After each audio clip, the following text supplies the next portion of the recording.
After solving the Tewkesbury case in the first part, Enola decided that it was about time she opened her own agency. She loved solving cases, and she wanted to build her credibility as a detective in English society.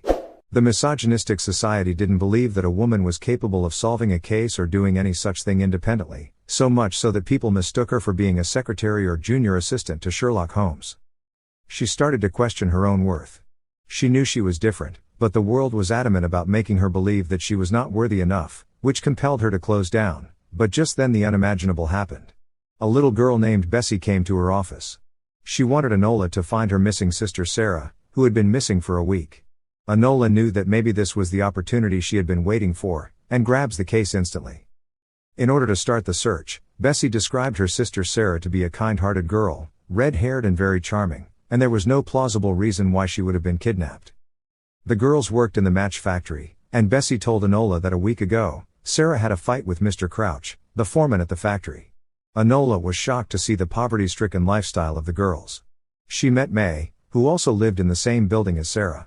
May knew Sarah, but she had a very hostile attitude. She didn't want Enola snooping around the place, but since Bessie wanted her, May couldn't do much about it. Enola asked Bessie to take her to the match factory, where she pretended to be a new employee. Enola created a distraction and went inside the main office when nobody was looking and found a register that was kept in the vault. She noticed that a few pages of that register were missing, and somebody had torn them. Enola overheard a conversation between Henry Leone, William Lyon, Charles McIntyre, and Mira Troy. Somebody had stolen something of value, and the match factory administration was being blackmailed. Henry Leone and others came to meet their employees, and it came to light that a lot of girls had lost their lives due to typhus fever that had spread in the community. Later, Enola followed May to a theater named Paragon, where the latter used to work. Enola had a scuffle with May, and she realized that Sarah also used to work there. Enola found a letter on the table where Sarah used to do her makeup. There was poetry written on it, but Enola knew that there was some hidden meaning that she was not able to decipher. That night, Enola was followed by an anonymous man, and while trying to outrun him, she bumped into her brother Sherlock Holmes too. Enola figured out that there was an address hidden inside the poetry. She went to 28 Bell Place in Whitechapel and found May, who had been stabbed by someone. Before she could do anything else, Inspector Lestrade and Superintendent Grail arrived at the scene. Enola had her suspicions that Grail was the same man who had followed her the other night. Enola had found a paper with musical notations in May's pocket. Before Grail and others could take her into custody, she escaped. Enola went and hid in Sherlock's house, knowing that it was the only place where she would be safe. The siblings entered into a barter deal. It was decided that Sherlock would tell her about the financial scam case that he was investigating, and Enola would tell him about Sarah Chapman. Sherlock told Enola that there were unaccounted money transfers across multiple banks. There had been separate filings via 5 different accounts, and it all went to a private bank via a treasury. Sherlock had figured out that whoever was behind it was a genius who knew how to cover their tracks. There had been a break-in at the Treasury office a week before the first transaction. There was a man wearing a tapered crown hat who had stolen some very important documents. Sherlock didn't know how the break-in was connected to the money laundering case. Enola told Sherlock about the Sarah Chapman case and what she had discovered about it. She showed him the letter and the paper with musical symbols. Afterwards, Sherlock went to the crime scene and knew instantly that his case and Enola's were connected. There was a cryptic message hidden inside all the evidence, and the perpetrator wanted Sherlock to find it. Sherlock converted the original account number to its corresponding alphabet of English language and found out that the schemer was called Moriarty. It was a challenge, and Sherlock knew instantly that Moriarty was doing so only because he or she was quite confident about the plan. Enola had also deciphered that William Lyon, the son of the match factory owner, Henry Leone, had a role to play in the scheme of things. William was the one who sent the cryptic letter to Sarah Chapman. Enola went to a ball organized by the match factory owners. She met a suspicious woman named Cicely at the ball, who was quite keen on talking to Tewkesbury.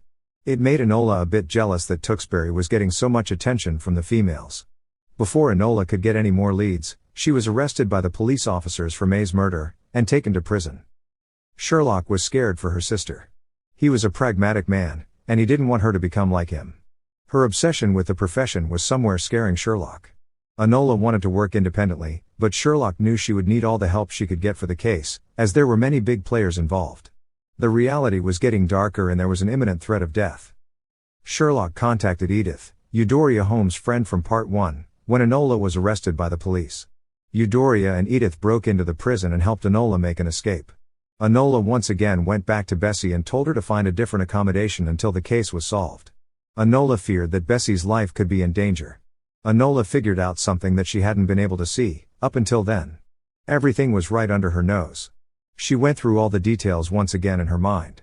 She figured out that the woman she had met at the ball, who called herself Cicely, was, in reality, Sarah Chapman. Sarah and William Lyon were in love, and together they wanted to expose Henry Leone and others who were involved in the crime. The phosphorus that was being used to make the white heads of the matchsticks was the cause of the deaths of several female workers. The administration was putting the blame on the typhus plague, but the pandemic was just an illusion, a camouflage to escape culpability. William Lyon was a radical, and had invited Tewkesbury to the ball on purpose. He wanted his help in reforming the factory laws. Enola went to the matchstick factory and once again bumped into her brother Sherlock. They found that William had been killed. Sherlock figured out that William Lyon was the one who had broken into the Treasury office and stolen those important documents. The Treasury office came under Lord McIntyre, who was the Treasury Minister. Henry Leone and McIntyre were conspiring together, and the proof was hidden in those stolen documents. White phosphorus was cheaply available, and the factory owners knew that they could make huge profits if they used it in production.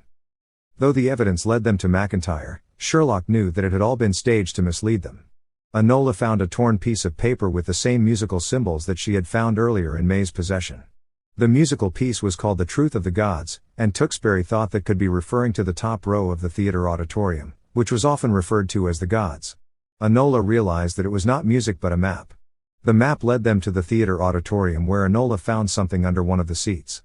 Sarah, who was also at the auditorium, told Enola that it had the papers that were stolen from the Treasury office and also the torn pages of the factory register, which had the names of all the girls who had been killed by phosphorus. Henry, McIntyre, and others knew everything, and they chose not to speak about it all along. McIntyre arrived at the scene, and he tried to take Sarah into custody for blackmailing him by stealing the original contract papers, which was proof that he had conspired with Henry Leone. But McIntyre was mistaken. Sarah was not his blackmailer. Sherlock reveals it was his assistant, Mira Troy, who had orchestrated everything. Mira Troy was Moriarty, an exceptional accountant, who had challenged Sherlock. Moriarty believed herself to be a genius. She wanted a share of his riches and also wanted to teach him a lesson. She used the corrupt Superintendent Grail for her purposes. Though McIntyre burned the contract papers, and he couldn't be charged for conspiring against the female workers, Tewkesbury brought his corruption to light and got him arrested. Though the direct involvement of McIntyre in the deaths of the girls couldn't be proved, Sarah convinced all the female factory workers to walk out of the factories and protest against the corrupt lords. The story concludes with Sherlock Holmes making an offer to Enola to work with him, something that she had wanted since the very beginning, but Enola refused the offer. She thought that it was imperative for her to establish her own credibility. Sherlock, too, had grown to respect and admire the exceptional skills of his younger sister. He saw a flair in her, unlike any other person he had met. He knew that one day she would become a great detective. In the credit scene, we see that Enola had sent a roommate for her brother. Enola felt that Sherlock was in dire need of a company and being lonely wasn't doing him much good. That person's name was Dr. John Watson, a former army doctor who would eventually become Sherlock's best friend and a trusted ally.